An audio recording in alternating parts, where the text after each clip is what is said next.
Hey, church family, good to see you. Today, I thought I'd go for some social distancing, so I went for 6 miles away from anybody else. And as I was coming up here, I was thinking about today's devotion. In Galatians 5:22 and 23, we've been working through the attributes of the fruit of the Spirit.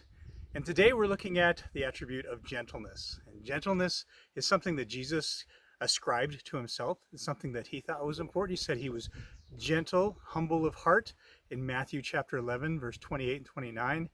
And we are called to reflect that gentleness. Now, what do we mean by gentleness? Well, it's actually a good English word for the original word. It's the idea of being gentle in the way we talk to each other. We talk about how one of the great keys to dealing with relationships, expressing discomfort or hurt, it begins with something they call soft startup. In other words, to approach that person gently.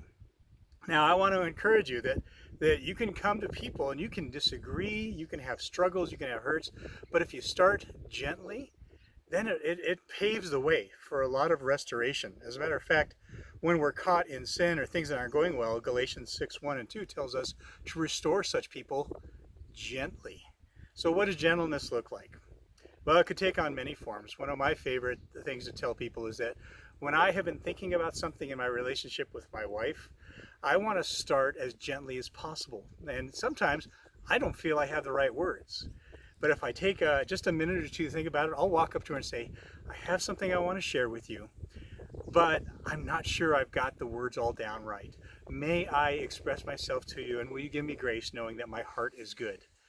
And she'll very graciously say, absolutely, please go ahead. And that's gentle startup. So our gentle words are the opposite of defensiveness or name calling or criticizing.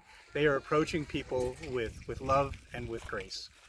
So I pray today that we might all practice a little gentleness in our lives. If you got something to talk about with someone, if it's a hard subject or a place of disagreement, it's okay. You can talk about it. Just be gentle in the way you approach them. Be gentle with the people around you as you move through daily life. Say yes. Say please. Say thank you. Those are all evidences of being gentle.